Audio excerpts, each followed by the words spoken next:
Chapter 2. The archipelago rises from the sea. On the White Sea, where the nights are white for half a year at a time, Bolshoi Solovetsky Island lifts its white churches from the water within the ring of its bouldered Kremlin walls, rusty red from the lichens which have struck root there, and the grayish-white Solovetsky seagulls hover continually over the Kremlin and screech. In all this brightness, it is as if there were no sin present. It is as if nature here had not yet matured to the point of sin, is how the writer Prishvin perceived the Solovetsky Islands. Without us, these isles rose from the sea. Without us, they acquired a couple of hundred lakes replete with fish. Without our help, they were settled by capercaillies, hares, and deer, while foxes, wolves, and other beasts of prey never, ever appeared there. The glaciers came and went. The granite boulders littered the shores of the lakes. The lakes froze during the Solovetsky winter nights. The sea howled under the wind and was covered with an icy sludge, and in places froze. The northern lights blazed across half the sky, and it grew bright once again and warm once again.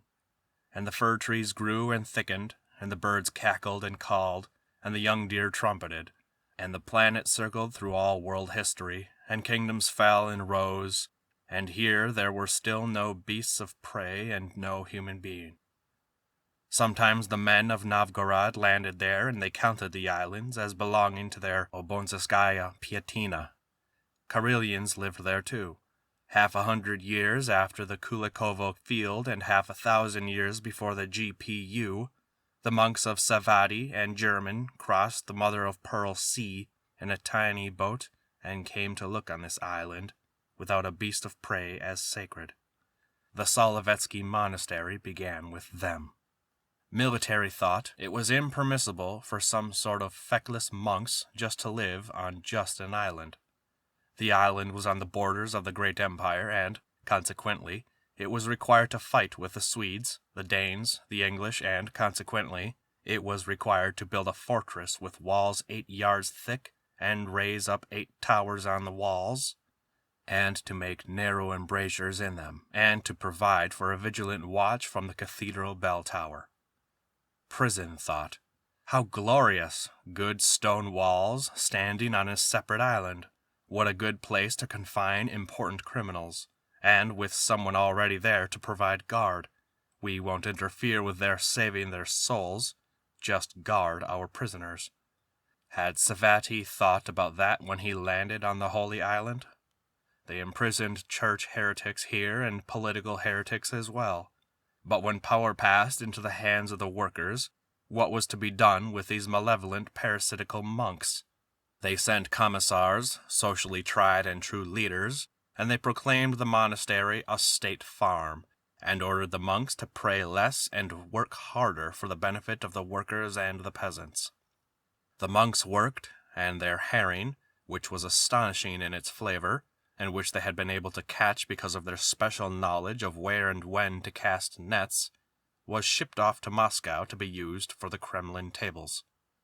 However, the abundance of valuables concentrated in the monastery, especially in the sacristy, troubled some of the leaders and overseers who had arrived there. Instead of passing into the workers' hands, i.e. their own, these valuables lay there as a dead religious burden, and at that point contradicting to a certain degree of the criminal code, but corresponding in a very genuine way with the general spirit of expropriation of the property of non-workers, the monastery was set on fire on May 25, 1923. The buildings were damaged, and many valuables disappeared from the sacristy, and the principal thing, all inventory records burned up, and it was quite impossible to determine how much and exactly what had disappeared. But without even conducting an investigation, what is our revolutionary sense of justice, sense of smell, going to hint to us? Who, if not the black gang of monks themselves, could have been to blame for the arson of the monastery wealth? So throw them out onto the mainland, and concentrate all the northern special purpose camps on the Solovetsky Islands. The 80-year-old and even 100-year-old monks begged on their knees to be allowed to die on the holy soil. but they were all thrown out with proletarian ruthlessness except for the most necessary among them, the artels of fishermen, the cattle specialists on the Muxalma, Father Methodius, the cabbage salter, Father Sampson, the foundry specialist, yes, and other such useful fathers as well. They were allotted a corner of the Kremlin separate from the camp, with their own exit, the herring gates. They were christened a workers' commune, but out of condescension for their total stupefaction, they were left for their prayers on the Onofriev church at the cemetery. And that is how one of the favorite sayings constantly repeated by the prisoners came true. A holy place is never empty. The chimes of bells fell silent, the icon lamps and the candle stands fell dark, the liturgies and the vespers resounded no longer, psalms were no longer chanted around the clock, the iconostases were wrecked, though they left the one in the Cathedral of the Transfiguration. But on the other hand, courageous Chekists, in overcoats with super-long flaps which reached all the way down to the heels, and particularly distinct black Solovetsky cuffs and lapels, and black-edged service caps without stars, arrived there in June 1923 to set up a model camp, a model of severity, the pride of the workers and the peasants' republic. The magazine, The Solovetsky Islands, 1930, number 1, declared it was the dream of many prisoners to receive standard clothing. Only the children's colony was completely dressed, and the women, for example, were given neither underwear nor stockings nor even kerchiefs to cover their heads. They had grabbed the old biddy in a summer dress. She had just to go on wearing it the whole Arctic winter.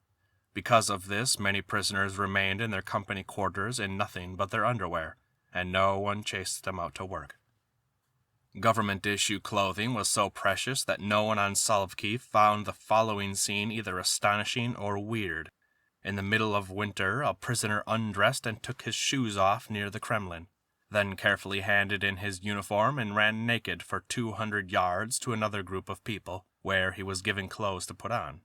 This meant that he was being transferred from the Kremlin administration to the administration of the Filimonovo Branch Railroad, but if he had been transferred wearing clothes, those taking him over might not have returned the clothes or have cheated by switching them. And here is another winter scene. The same customs, though the reason is different. The medical section infirmary is to be found infectious, and orders are issued to scald it down and wash it out with boiling water. But where are the sick prisoners to be put in the meanwhile? All the Kremlin accommodations are overcrowded. The density of the population of the Solovetsky Archipelago is greater than that of Belgium. So what must it be like in the Solovetsky Kremlin? And therefore all the sick prisoners are carried out on blankets and laid out on the snow for 3 hours. When they have washed out the infirmary, they haul the patients in again. Our newcomer knows nothing of the Second World War or of Buchenwald. What he sees is this. The squad leaders drive workers out with long clubs, with staves. He sees that sledges and carts are drawn not by horses but by men, several harnessed into one rig. And there is also another word, vridlo, an acronym meaning a temporary replacement for a horse. And from the other Solovetsky inhabitants he learns things more awful than his eyes perceive. People pronounce the fatal word Sakirka to him. This means Sakirnaya Hill. Punishment cells were set up in the 2-story cathedral there, and here is how they kept the prisoners in the punishment cells. Poles the thickness of an arm were set from wall to wall, and prisoners were ordered to sit on these poles all day. At night they lay on the floor, one on top of another, because it was overcrowded. The height of the poles was set so that one's feet could not reach the ground, and it was not easy to keep balance. In fact, the prisoner spent the entire day just trying to maintain his perch. If he fell, the jailers jumped in and beat him, or else they took him outside to a flight of stairs consisting of 365 steep steps, from the cathedral to the lake, just as the monks had built it. They tied the person lengthwise to a balen, a beam, for the added weight, and rolled him down. and there wasn't even one landing, and the steps were so steep that the log with a human being on it would go all the way down without stopping. Well, after all, for Poles you didn't have to go to Siekierka. They were right there in the Kremlin punishment block, which was always overcrowded. Or they might put the prisoners on a sharp-edged boulder on which one could not stay long either. Or in summer, on the stump, which meant naked among the mosquitoes. But in that event one had to keep an eye on the culprit, whereas if he was bound naked to a tree, the mosquitoes would look after things themselves. And then they could put the whole companies out in the snow for disobedience. Or they might drive a person into the marsh muck up to his neck and keep him there. And then there was another way, to hitch up a horse in the empty shafts and fasten the culprit's legs to the shafts. Then the guard mounted the horse and kept on driving the horse through a forest cut until the groans and cries from behind simply came to an end. So all the scares were just a joke. But a shout comes in broad daylight in the Kremlin yard where prisoners are crowded as thick as on Nevsky Prospect. "Make way! Make way!" And 3 foppish young men with the faces of junkies. The lead man drives back the crowd of prisoners not with a club but with a riding crop. Drag along swiftly by the shoulders of a prisoner with limp arms and legs dressed only in his underwear. His face is horrible, flowing like liquid. They drag him off beneath the bell tower. They squeeze him through that little door and shoot him in the back of the head. Steep stairs lead down inside, and he tumbles down them, and they can pile up as many as 7 or 8 men in there, and then send men to drag out the corpses and detail women, mothers and wives of men who have emigrated to Constantinople and religious believers who refuse to recant their faith, and to allow their children to be torn from it, to wash down the steps. But why like this? Couldn't they have done it at night, quietly? But why do it quietly? In that case, a bullet would be wasted. In the daytime crowd, the bullet had an educational function. It, so to speak, struck down 10 with one shot. They shot them in a different way, too, right at the Onufriev Cemetery behind the women's barracks, the former guest house for women pilgrims. And in fact, that road past the women's barracks was christened Execution Road. In winter, one could see a man being led barefoot along it, in only his underwear through the snow. No, it was not for torture. It was just so his footgear and clothes should not go to waste. His hands bound behind his back with wire, and the condemned man would bear himself proudly and erectly, and with his lips alone, without the help of his hands, smoke the last cigarette of his life. In the 30s, a new camp era began, when Solovki even ceased to be Solovki, and became a mere run-of-the-mill corrective labor camp. And the black star of the ideologist that this new era, Naftali Frenkel, rose in the heavens while his formula became the supreme law of Archipelago. We have to squeeze everything out of a prisoner in the first 3 months. After that, we don't need him anymore. The Golgotha Crucifixion Monastery on Anzer was a penalty work site, where they cured patients by murdering them. There in the Golgotha churches, prisoners lay dying from lack of food and from cruelty, enfeebled priests next to syphilitics, and aged invalids next to young thieves. At the request of the dying, and in order to ease his own problem, the Golgotha doctor gave terminal cases strychnine. And in the winter, the bearded corpses in their underwear were kept in the church for a long time. Then they were put in the vestibule, stacked standing up since that way they took up less space. And when they carried them out, they gave them a shovel and let them roll on down Golgotha Hill. They say that in December 1928, on Krasnaya Gorka in Karelia, the prisoners were left to spend the night in the woods as punishment for failure to fulfill the assigned norm of work, and 150 men froze to death there. This was a standard Solovetsky trick. Hard to doubt the story. And so, imperceptibly, via work parties, the former concept of the special purpose camp, totally isolated on its islands, dissolved, and the archipelago, born and come to maturity on Solovki, began its malignant advance through the nation. A problem arose. The territory of this country had to be spread out in front of the archipelago, but without allowing the archipelago to conquer it, to distract it, to take it over or assimilate it to itself. Every little island and every little hillcock of the archipelago had to be encircled by a hostile, stormy Soviet seascape. It was permissible for two worlds to interlock in separate strata, but not to intermingle. Now, with the spread of the archipelago, escapees multiplied.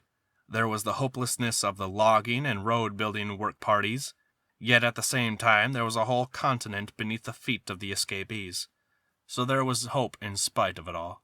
But how could they escape from Solovetsky? For half a year the sea was frozen over, but not solidly, and in places there was open water, and the snowstorms raged, and the frost bit hard, and things were enveloped in mists and darkness.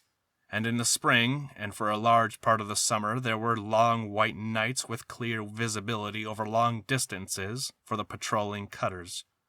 And it was only when the nights began to lengthen, in the late summer and autumn, that the time was right.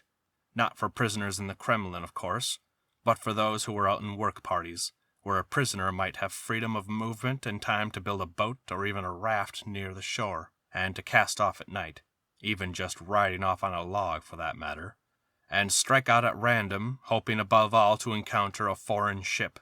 The bustle among the guards and the embarkation of the cutters would reveal to the islanders the fact of an escape, and there would be a tremor of rejoicing among the prisoners, as if they themselves were escaping. They would ask in a whisper, "Had he been caught yet? Had he been found yet?" Many must have drowned without ever getting anywhere. One or another of them reached the Karelian shore, perhaps, and if he did, was more silent than the grave. And there was a famous escape from Kem to England. This particular daredevil, his name is unknown to us, that's the breadth of our horizon, knew English and concealed it. He managed to get assigned to loading timber in Kem, and he told his story to the Englishmen. The convoy discovered he was missing and delayed the ship for nearly a whole week, and searched it several times without finding the fugitive. What happened was that whenever a search party started from the shore, they lowered him overboard on the opposite side on the anchor chain, where he clung under water with a breathing pipe held in his teeth. An enormous fine had to be paid for delaying the ship, so they finally decided to take a chance and let the ship go, thinking that perhaps the prisoner had drowned.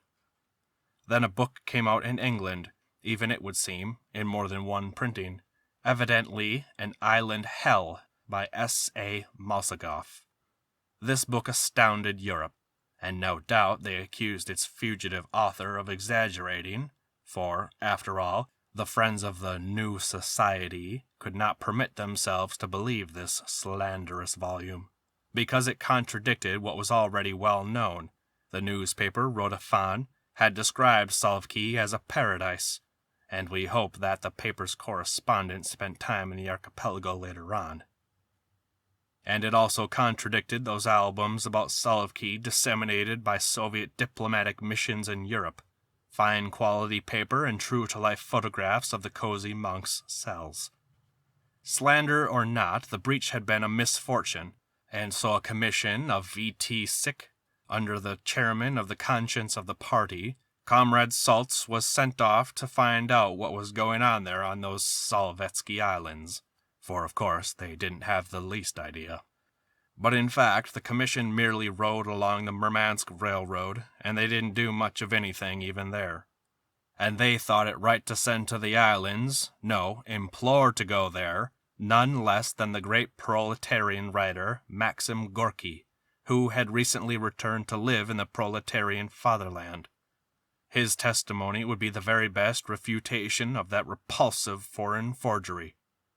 The rumor reached Solovetsky before Gorky himself, and the prisoners' hearts beat faster than the guards hustled and bustled. One has to know prisoners in order to imagine their anticipation. The Falcon, the stormy petrel, was about to swoop down upon the nest of injustice, violence, and secrecy. The leading Russian writer, he will give them hell. He will show them. He, the father, will defend. They awaited Gorky almost like a universal amnesty. The chiefs were alarmed, too. As best they could, they hid the monstrosities and polished things up for show. Transports of prisoners were sent from the Kremlin to distant work parties so that fewer would remain there. Many patients were discharged from the medical section, and the whole thing was cleaned up, and they set up a boulevard of fir trees without roots, which were simply pushed down into the ground. They only had to last a few days before withering. It led the children's colony, opened just 3 months previously in the pride of USLON, where everyone had clothes and there were no socially hostile children, and where, of course, Gorky would be very interested in seeing how juveniles were being re-educated and saved for a future life under socialism. Only in Kem was there an oversight. On Popov Island, the ship Gulag Archipelago was being loaded by prisoners in underwear and sacks, when Gorky's retinue appeared out of nowhere to embark on that steamer. You inventors and thinkers, here is a worthy problem for you, given that, as the saying goes, every wise man has enough of the fool in him. A barren island, not one bush, no possible cover, and right there at a distance of 300 yards, Gorky's retinue has showed up. Your solution? Where can this disgraceful spectacle, these men dressed in sacks, be hidden? The entire journey of the great humanist will have been for naught if he sees them now. Well, of course, he will try hard not to notice them, but help him. Drown them in the sea, they will wallow and flounder. Bury them in the earth, there's no time. No, only a worthy son of the archipelago could find a way out of this one. The work assigner ordered, "Stop work, close ranks, sit closer, sit down on the ground, sit still." And a tarpaulin was thrown over them. Anyone who moves will be shot. And the former stevedore Maxim Gorky ascended the ship's ladder and admired the landscape from the steamer for a full hour till sailing time. And he didn't notice. That was June 20th, 1929. The famous writer disembarked from the steamer in Prosperity Gulf. Surrounded by the commanding officer corps of the GPU, Gorky marched with long, swift strides through the corridors of several barracks. The room doors were all wide, but he entered hardly any. In the medical section, doctors and nurses in clean robes formed up for him in 2 rows, but he didn't even look around and went on out. From there, the Chekists of USLON fearlessly took him to Sakirka. And what was there to see there? It turned out that there was no overcrowding in the punishment cells, and, the main point, no Poles. None at all. Thieves sat on benches. There was already a multitude of thieves in Solovetsky, and they were all reading newspapers. None of them was so bold as to get up and complain, but they did think up one trick. They held the newspapers upside down. And Gorky went up to one of them in silence and turned the newspaper right side up. He had noticed it. He had understood. He would not abandon them. He would defend them. They went to the children's colony. How decent everything was there. Each was on a separate cot with a mattress. They all crowded around in a group and all of them were happy. And all of a sudden a 14-year-old boy said, "Listen here, Gorky. Everything you see here is false. Do you want to know the truth? Shall I tell you?" "Yes," nodded the writer. Yes, he wanted to know the truth. "Oh, you bad boy, why do you want to spoil the just recently arranged prosperity of the literary patriarch? A palace in Moscow, an estate outside Moscow." And so everyone was ordered to leave, and the boy spent an hour and a half telling the whole story to the lanky old man. Gorky left the barracks, streaming in tears. He was given a carriage to go to dinner at the villa of the camp chief, and the boys rushed back into the barracks. "Did you tell him about the mosquito treatment?" "Yes." "Did you tell him about the pole torture?" "Yes." "Did you tell him about the prisoners hitched up instead of horses?" "Yes." "And how they rolled them down the stairs? And about the sacks? And about being made to spend all night in the snow?" And it turned out that the truth-loving boy had told all. All. But we don't even know his name. On June 22nd, in other words, after his chat with the boy, Gorky left the following inscription in the visitor's book, which had been specially made for this visit. "I am not in a state of mind to express my impressions in just a few words. I wouldn't want, yes, and I would likewise be ashamed to permit myself banal praise of the remarkable energy of people who, while remaining vigilant and tireless sentinels of the Revolution, are able, at the same time, to be remarkably bold creators of culture. On June 23rd, Gorky left Solovetsky. Hardly had his steamer pulled away from the pier than they shot the boy. O great interpreter of the human heart, great connoisseur of human beings, how could he have failed to take the boy along with him? And that is how faith in justice was instilled in the new generation. They try to tell us up there on the summit that the chief of literature made excuses, that he didn't want to publish the praise of USLON. But how can that be, Alexei Maximovich, with a bourgeois Europe looking on, but right now, right at this very moment, which is so dangerous and so complicated, and the camp regimen there? We'll change it. We'll change the camp regimen.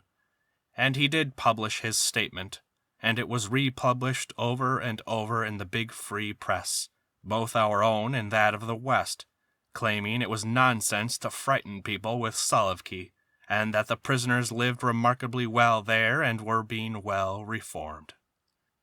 End of Part 3, Chapter 2.